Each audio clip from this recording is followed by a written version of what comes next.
I'm Jimmy Lewis. And I'm Gabe Adams. And we're with Dirt Bike Test, and today we're going to talk about the 2020 Honda CRF 250L Rally.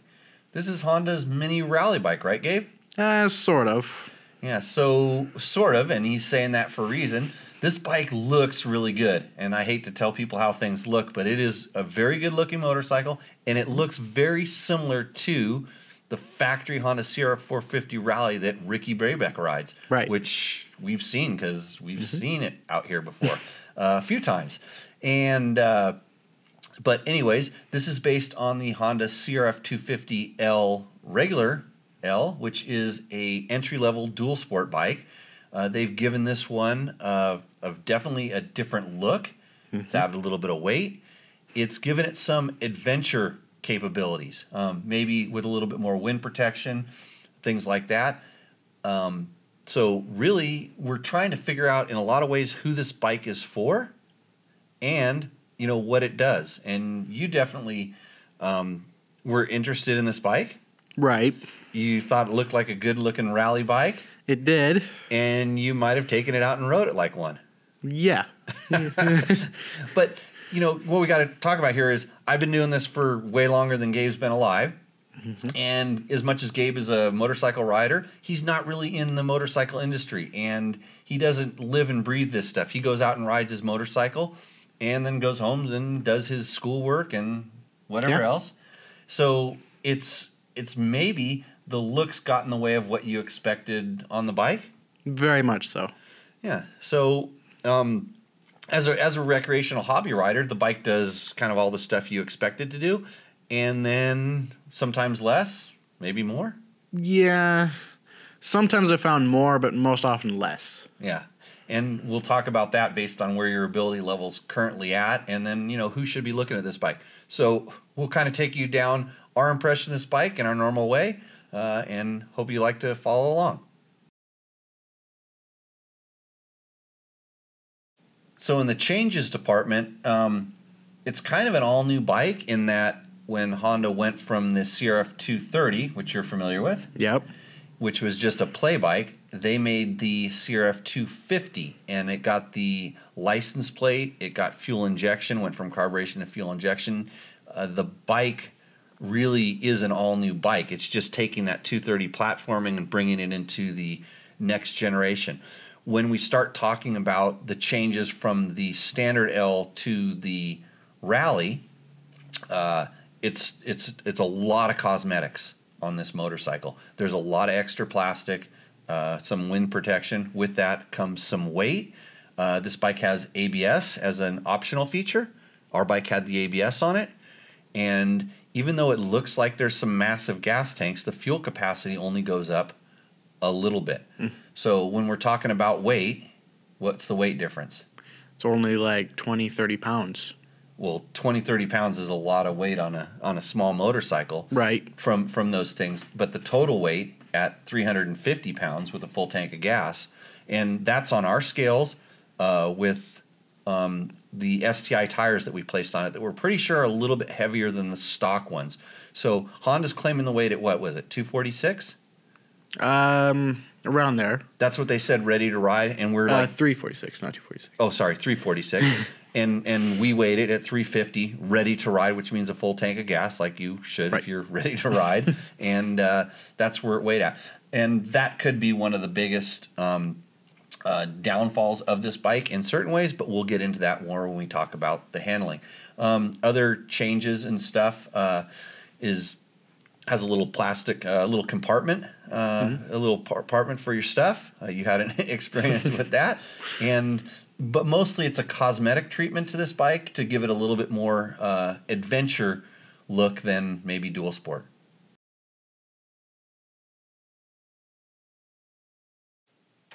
All right, so what did you think about the power of this bike? Well, it's a 250cc dual sport bike, so it's probably not going to knock your socks off. I mean, we were just kicking around some horsepower numbers, and so we were kind of guessing, 28 maybe, if on a good day, if you really put it there, which doesn't sound like a lot, but it made the bike go, I got it going, I think 76 or something on the dry lake bed. You know, watch my Instagram feed where I race across dry lake beds and hold the phone up above the thing. But that's not what this bike is about. This bike is about kind of just getting you where you want to go. True, and maybe having a little bit of fun on the side. Yeah, and there's plenty of power to do that, I think. And so it's very typical, what we'll call typical Honda power. Has smooth, torquey power all the way through. It has a very, what we'll call a flat torque curve. Yeah. You know, once that engine starts spinning, it really doesn't feel like it gets all that much more torque all the way through the power. It's just there. It's got a heavy flywheel feel. It does. Chug, chug, chug. It's really good for a 250 in that. Like when you compare it to, you know, the motocross bikes, it's way more user friendly. You're not going to stall it, you know, based on flywheel inertia. The carburation, or we say carburation, it's fuel injected, is spot on. Never really misses a beat. No, I didn't experience any issues. Yeah. So it's very drivable. It pulls all of its gears really well. Mm-hmm. It's got a 5-speed or 6-speed inside of there? I think 6. 6. I didn't count. But it had a good first gear that's low enough to chug along. Mm-hmm. And as you shift each gear, it doesn't have any big gaps in the gearbox. 6th, I noticed, had a little bit of a gap, but not terribly big. So it doesn't, in stock form, it doesn't really have enough power to pull 6th all the way out. I think you're right. I think I did get top speed in 5th gear. So that makes sense, but it lumbers down the road in 5th. And then if you do some modifications, which you can do, there's definitely kits. You can do stuff, you know, with opening up the exhaust a little bit, opening up the intake, doing some fuel tuning on it. Then the bike will easily have a little bit more power. Yeah. And then you're going to be able to pull that 6th gear a little bit better, which in reality, how much are you riding wide open in 6th gear? Not very often. Yeah. So, I mean, you generally had enough to get you through what you wanted to do.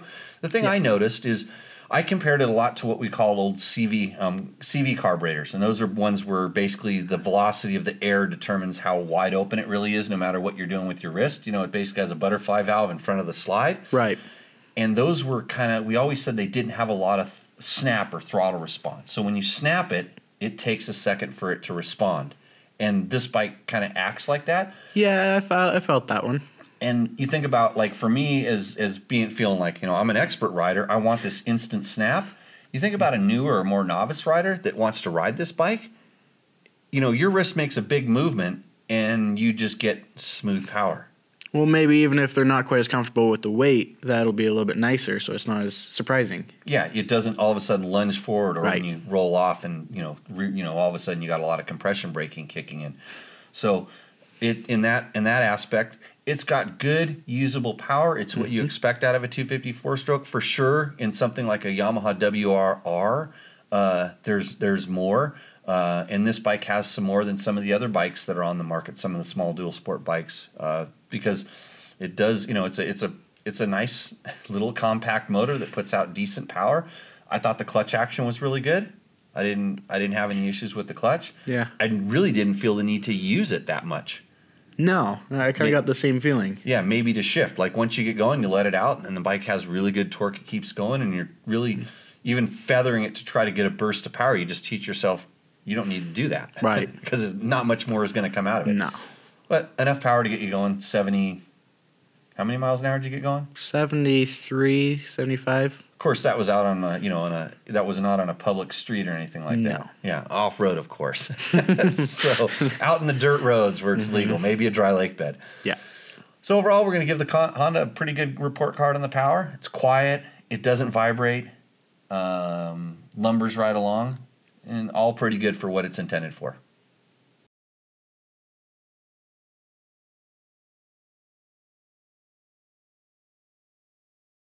Alrighty, so the suspension actually seemed pretty solid in the front end, but too bouncy in the rear end. I don't know if that was just me or my riding style, or...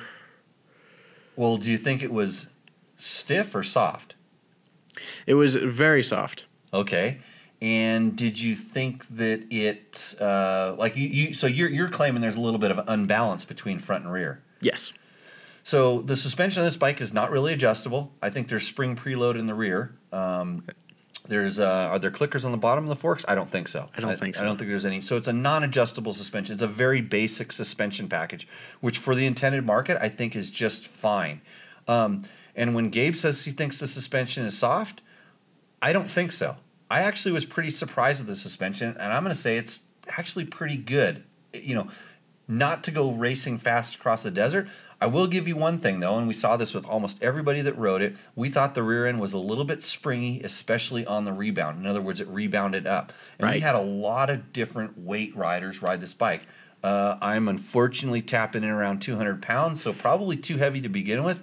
I'm going to claim that I'm a better rider than should be, you know, I should ride big, fast, you know, high-powered adventure dual sport bikes and stuff like that. No, I actually enjoy riding these fun little bikes. But I can override the suspension very easily. Right. That doesn't mean that, I mean, like I say, on any adventure bike, if you're bottoming it out, you're riding it too fast. And because of the weight of this bike, it's a heavy bike, 350 pounds. It's dealing with a lot already. And then you add somebody that's, you know, extra weight than what it is. But we had Logan ride it, and he's all of what, $110 wet? Yeah. He said the suspension felt pretty good, but he also said it felt a little bit springy in the rear. And we have video, and you'll be able to see it on the video, where you see the back end kind of hopping off the ground. Strangely enough, the weight bias on the bike is weighted toward the rear. So we had, you know, quite a bit more weight. Like there was, usually it's 50-50 weight bias, and we didn't actually do the calculations on the numbers. But the rear was what, 180 pounds? Mm-hmm. And the front was like 127 or something? Yeah, so 130 on the front and 180 on the rear. So it's definitely got a lot more weight on the rear. It seems like it controls the rear going down pretty good. It's just the rebound, it gets a little bit springy. Well, that's kind of an odd thing because the front, to me, felt way more planted and solid. It didn't feel as squirrely or bouncy as the back end. Yeah, the front does a really good job, and you see that big what seems like a big gas tank up in the front. And you know, and I know from riding rally bikes that when you put a lot of gas in there, you feel it. You can't tell whether you've got a full tank or half tank of gas in this bike. It doesn't make a lot of difference. But the front end does. To me, the front end feels, you know, like I said, planted and controlled, and it feels like there's weight on it. It doesn't feel like it's a rear-weighted, biased bike. It would be interesting if you actually kind of loaded it up with some luggage and stuff, which people would do. If it's going to start, that's going to start changing the handling. It's not real easy to, you know, there's not a clicker on it like on a motocross shock or something. We would play with the clicker and try to slow the rebound down. You can't do that. I know there's accessory and modifications to the shock that you can do. It only comes into play when you really get into some, you know, the bigger bumps and chop. You know, you have to be kind of, you know, like in a position where you're almost going to jump the bike before you notice that. Right. But let's just say you're riding down gravel roads on the pavement, commuting around town and stuff. How was it then? It was actually almost perfect, I'd say. I have to agree. And so, what is this bike designed to do? Go that kind of stuff. Yeah.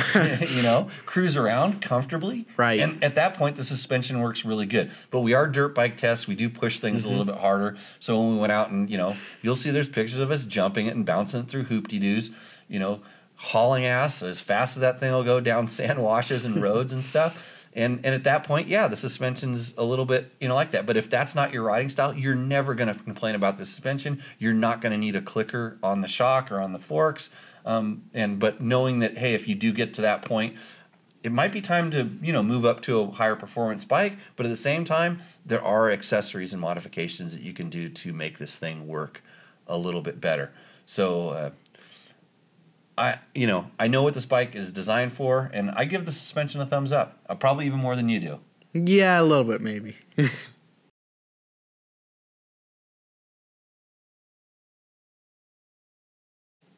On to the handling, and here's a whole nother section where this is probably the biggest thing when you're, you know, you may not think about it. You always think about the power and the suspension. But the handling is what makes or breaks a bike a lot of time, and especially on this bike, I think there's a lot to it because we'll complain about weight all day long, and this is a heavy bike. We've said it like many times right now. Yeah. But there's something to do with that weight that this bike masks its weight very well. It does not feel that heavy unless you have to pick it up off the ground. Yeah. Did somebody have to pick it up off the ground? A few times. Well, that's what you get for riding in ice, right? Yeah. So it's heavy when you pick it up off the ground. It really feels like an adventure bike, and that could be a big deterring factor for some riders that might be intimidated like that. But when you're riding it, when you're doing what you're supposed to do, the bike actually acts fairly light. Not light and nimble like a competition bike, but it has a certain kind of like a very planted, connected to the ground character. Mm-hmm. The handling isn't so quick. Like there's some weight in the handlebars, and there's some weight that adds some stability to it. Right. So it's not twitchy. Like if you get a little bit out of balance or you shift yourself around, it doesn't react like right away. It kind of takes its time, so it kind of corrects for maybe a rider that's a little bit not so confident. So in handling, it almost acts more like an adventure bike than a dirt bike. Exactly. It's not quite quick and snappy. It's a little bit slower, but more steady. Yeah, so you think about it, hey, if I'm a novice rider, it's going to feel comfortable. And for me, it feels, even as an advanced rider, it feels comfortable. It doesn't feel like the weight is really getting in the way of the performance of the bike unless it ends up on its side. Very true. So let's just get over the whole weight thing, even though we just spent a good portion of our handling thing. Very comfortable seat. Yep. Very comfortable ergonomics, foot pegs where the handlebars are. And one of our riders, Mark, who took the bike out, you can check his thing on Baja Diaries and Berm Canyon, and he does a whole lot of adventure riding with this bike, fun videos to watch if you're thinking about that. He rolled the handlebars forward, and which really kind of widened up the rider compartment for us that we're used to a more wider rider compartment, allowed us to stand up a little bit easier. But what we noticed when we put this bike to side with another bike we have out here, a Husky 501, which you say, how could you compare those two bikes? How dare you? We were just kind of like looking at them. The seat height's a couple inches lower. Mm-hmm. The foot pegs are a little bit, maybe an inch or two farther forward in relation to where the handlebars are. So it's a pretty tight compartment, but by rolling those bars out, it opened it up just fine. And there's plenty of, different handlebar bends, and people make bar risers and different things that you could do that. But just, and the handlebars, by the way, are steel, which is really strange these days coming from our dirt bike world where we have all these, aluminum handlebars and, different handlebar technologies that are really, really nice. The clutch lever bends and the brake lever bends and where the foot pegs versus the shifting and stuff. And our shifter's a little bit bent from tipping over. Yeah, a little bit. I didn't do that. The brake pedal, they're all in good spots. But the good thing about those steel brake pedals, they're easy to bend back. Right. On the brake pedal, I actually noticed when you're standing, it's a little bit harder to feel than some other bikes. Yeah, and that could be kind of adjusting the position a little bit. Could be, but it just kind of felt a little bit less there than some others. Yeah, and I think you're talking about some of the competition bikes that you've ridden that also have, aluminum levers that are a little bit stiffer. And the brakes, this has rubber brake lines that tend to, they're not as grabby or as bitey as some of the, and as you pull on them, they can flex so you're not going to get that super solid, precise feel that you're used to, but the brakes do a good, acceptable job. And this bike has ABS. The rear ABS was not my friend off-road, which is why it's a good thing it's easy to turn off. Yeah, you just push a button. Yep. Now, you cannot disable the front ABS. No. It stays on all the time, which isn't a bad thing. No. But the fact that you can turn the rear off, that's almost as good as some of these really technical, high-level computerized systems that they have on some of the bigger adventure bikes, where you have to go through all these things. You just push this one button and you turn the rear brake, then you can skid your rear wheel, and you're not going to get in trouble with the front brake, locking up on accident. But the ABS system is pretty, I'll call it antiquated, because you can actually feel it pulse the brakes. Where on some of the new ones, they're so, the ABS systems are so amazing, but net, this did the same thing. Yeah. And I didn't like the ABS on dirt at all. I never do. But at the same time, it's like I just kind of caught myself forgetting to turn it off, and I'd want the back end to skid a little bit, and all of a sudden I feel it go clink, clink, clink, clink, clink. Right. It doesn't quite control as much as you'd hope it would. But it keeps the wheel rolling, which is what it's supposed to do. Keeps it in line. Yeah. So if you're a novice rider, or you're someone that with familiar prefer ABS, I think it's a good option to have. It adds about 5 pounds of weight to the bike. According to Honda, yes. And we can't really say that 5 pounds would make that much of a difference. I think I said it. Seat's comfortable. The bike's actually mostly pretty thin. Stuff doesn't get in your way. It looks big. It looks very wide. Yeah, but it's not too bad. I mean, it's not as thin as some of the competition bikes and stuff. But when you sit your butt down in that seat, it's comfortable. It doesn't, it's not gonna it's not hard enough to bug you after a long day. It's kind of got a relaxed seating position. Yeah, and it's really like it's supposed to, I think. Grips are good. Hey, what about that storage compartment? That, in my opinion, is the worst thing they did on this bike. So it has, underneath the side panel, it has a little key-operated storage compartment for, what did the website tell you? Small items and or valuables. Okay, so you wouldn't want to put anything valuable in there, like a dog leash or something. Is that what fell out? Yes, it is. Yeah, so it's a little flexy. It doesn't secure exactly in there. It's like there's ways for things kind of slip out, and we had something slip out, grab the chain, tear the chain guide, the chain protector, the one that we would probably take off anyways, off. Right. And so yeah, I'd be kind of careful about what you put in there.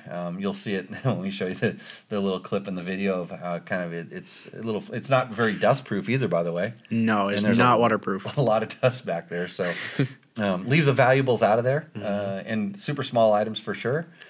Oddly enough, not even a water bottle fits in there. Yeah, I think in reality, when it comes down to it, and I think I'll get this more in the conclusion, I think the styling overshot the function, which I agree. And I think there was some extra space in there underneath that side panel. It makes it look like the rally bike. It makes it look, it balances the bike out. Instead of on one side you have a big muffler, on the other side you have nothing. I think it aesthetically it looks good, but as far as a storage compartment, it's not quite as functional as it looks. Right. So, but handling in the true sense of handling, really the way it turns, the way it tracks, the stability. Even the weight feel, I think it's all right in there. It's pretty good. There's nothing to complain about. Hey, wind protection. It's one of for kind of the minimalist things and stuff. We were riding when it was pretty cold, and I was actually pretty happy to be on this. I put Logan on the Husky. I was pretty happy to be on this because I got some wind protection that actually worked. And the styling without a doubt is good. The little meter, digital meter up front, tells you your speed and stuff. Gives you, it doesn't show, does it show you fuel? Yeah, it does show you fuel on that one. Yeah, it has a fuel gauge. I wish that it did what the 450X and L do, which is tell you how much gas you've used. That's a neat. That would be pretty nice. That's a neat feature because then you know where you're at. And what kind of fuel mileage were you getting on it? I averaged about 40. Yeah, and you were singing it. That was not going easy on it. No. letting her eat. We've heard guys getting 40 and 50, 50 and 60 miles to the gallon on these. So I think you can make her eat or you can let her sip. So that's it on the handling.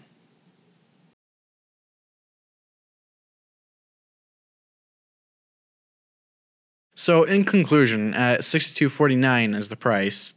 It's actually a solid bet for someone who's uncomfortable with the bigger adventure bikes or just wants something smaller and fuel efficient, I think.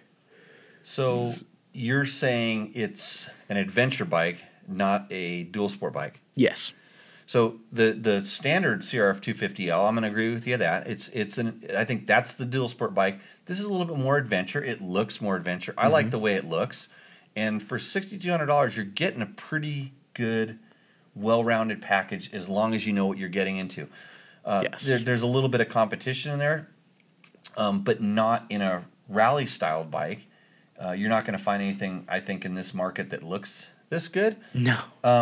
And the looks may be a little deceiving. I think it was for you initially. It was very deceiving, honestly. You were thinking a little more race, a little more. Not being around the race bikes all too often looks like what I see in all the pictures, but it doesn't perform like it. Yeah, it performs like a really well-rounded. It's a dual sport bike plus, and right. So you get and the good thing about like adventure is like all of a sudden it's actually a lightweight bike in the adventure category. It depends on how you look at it. Yes, yes, it is. Yeah, it's not a 500-pound behemoth. No. It definitely doesn't have all the power that comes with those bikes either. But I think where it's going to struggle is that the seat height for a lot of riders is a little bit tall, and with the bike being a little bit bigger, it's not going to cater to the smaller riders. Although I think once they get comfortable riding it, if you're really looking for an adventure bike, the shape and the style and the wind protection does really well. And like I said in the beginning, you were a little bit intimidated. You know, not. I don't want to say intimidated. You're a little bit. You know, just your motorcycle knowledge, kind of like, you know, your eyes got the best of you. I was intrigued by the looks. Yeah, and then the performance is like, okay, it's kind of a different category. I knew exactly what this bike was when I hopped on it, and it worked exactly like I would expect it to. And like we talked about in the handling, I think it's styled more than it performs. And so they've put a really good polish on it. It got you, and for me, when I see it, I go, I want to see 6 gallons of fuel capacity. I want to see 300-400 miles of fuel range in that shape, kind of like a rally bike. I would wish there was good storage compartments underneath there, right? Kind of, you know, in the same way that when you see, you know, a rally bike, they have some tools stored on there. There's a compartment for water. There's stuff, but it's really just kind of a plastic coating over what is otherwise a really good motorcycle. The good thing about it does, you know, it gives you some protection. There's a nice gauge on it. The ABS is easy to turn on and off. So really, I think Honda has kind of they've hit a home run on the way it looks. Yeah. And I think if you know what you're in for, if you don't get caught up in, you know, overdoing it on looks, right, you're gonna be pretty happy with the bike. I think it'll last forever. I don't think you have to worry about durability on these, and you know, you're basically a set of good tires away from, you know, really having some good off-road adventures. I absolutely agree.